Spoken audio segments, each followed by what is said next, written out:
Today is time for some macro photography. I'm gonna take my speedlight and my pocket diffuser and try to find some bugs, or more importantly, some flowers that I can photograph with creating soft light with this and my speedlight, and hopefully some sunshine. And then later on we get back to the studio and do some editing in Luminar NEO, which again is today's sponsor. So let's go.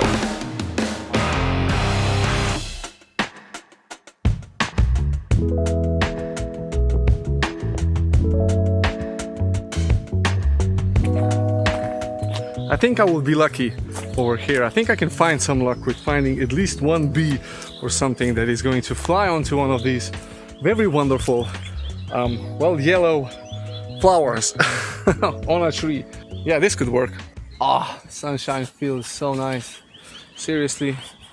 I mean, we don't get a lot of sun in this part of the world because we live under the mountains.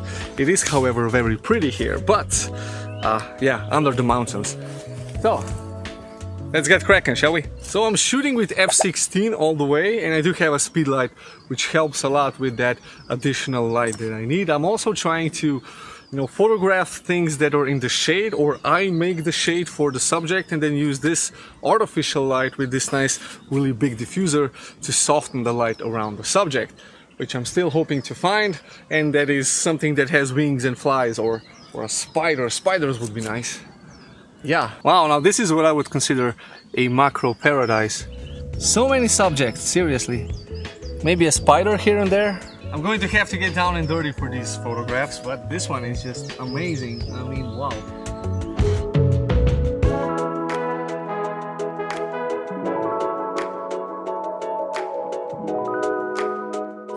As always, unprepared. I'm running out of batteries on my speedlight, which means that I'll have to revert to natural light and using a diffuser to make it soft. Luckily I have a lot of sunshine, so this is going to help to soften out the light, but this thing is done for. In case you're wondering how you fold up this little diffuser, you just twist it into an 8 and push it together, and there you have it. It's always so much fun to do this. There you go. Okay, so I've downloaded the images into Luminar NEO, and I've already chosen the one that I will be editing, and it's this guy over here. The reason why I've chosen this one is because of the nice color contrast and the fact that this image is relatively sharp. I mean, it's actually sharp enough to be workable, and I was shooting this with f/16, so most of the flower is going to be in focus anyway. Okay, so let's dive into the Edit tab, and the first thing that I want to do is crop it in. So I'm going to use the Composition AI, so Luminar's artificial intelligence cropping mechanism that usually does a really good job. Now here again, I think this is cropped just okay. It looks nice, so I'm gonna go with this one. The next thing that I will do is go with the develop, and first of all choose my camera's neutral colors, because I find that these are kind of better. I mean, I like Sony's neutral colors. And I'm going to change the balance, and the idea here is to get as much detail as I can from the photograph. So if I press the J key, I can see where things go, highlights blown out, shadows blown out. Okay, so before, after, I think this looks okay. I'm also going to go into the sharpening tool right over here and sharpen the image up a little bit, like this. Now all the edits are stored in the Edits tab if you want to change them later. Now I do notice that I have some of these dust spots. I'm going to remove these dust spots by using the Erase, Remove Dust Spots. Now let's give it a second, and Luminar will just do a wonderful job of erasing dust spots. And there we go, they're gone, like seriously, gone forever.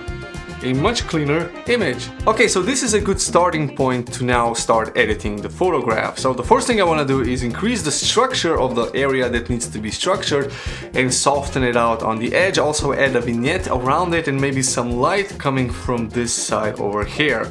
So let's start first with the Structure AI. The Structure AI works really well because it adds structure to the image. Now here I'm going to add structure to the central area, but I'm going to mask it out everywhere else. So I'm going to use a radial gradient invert to apply the effect only in the central area, like this. So off and on, you can see how much better this is. Now I'm going to start adding that atmosphere in, and I have the atmosphere AI over here.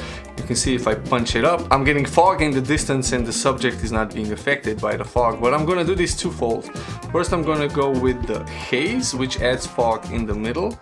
So like this. I'm gonna close this down, open it up again, and then add fog in the background like so. Close it down, and we're done. So if I go into the edits, I have here first the haze fog and then the distant fog, which is nice. Now another thing is that I want to make the background a little bit brighter, and I can use the Relight AI tool where I can brighten up the background, dim down the foreground, and I'm actually going to brighten up the foreground as well. So like this. Before, after, just a slight difference. Okay, this looks nice. The next thing is adding some light rays. I'm gonna hit the light rays, punch this up to the max, choose where the light rays are coming from, and I'm going to go over here. So I'm going to turn off the peaking like this, and I'm going to set my light rays so that they look just like a gloom of light coming from the side. So like so, like this. Oh, this looks nice. Okay, this looks nice. Close it down and add another one of these light ray effects. So I'm going to place this guy over here. Now I want to add some more structure to the light rays. I love what it's doing to the image. So this looks a little bit more being lit up by one side kind of image. So we need to play with the colors as well, like this. This tool is very cool because it works with colors in a very special way. This looks nice.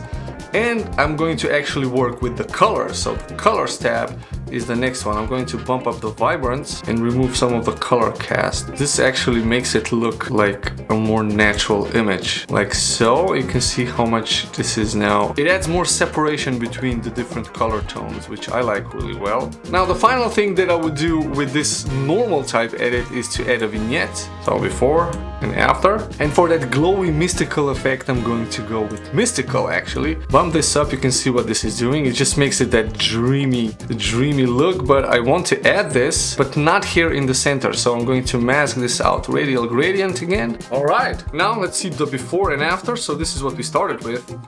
This is what we now have. But for the final touch, before I end this video, I'm actually going to add some sparkles and some layers. And this is really interesting because here we have the layers, and I'm going to use Luminar's already built-in, layers that you can use. You can apply your own layers, you can overlay multiple images together, but here I'm going to go with this one.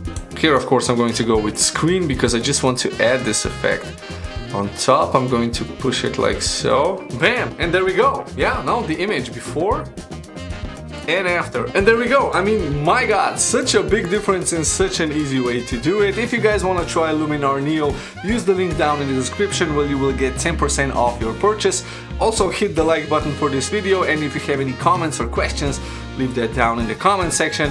Subscribe, and I will see you in the next one. Bye bye.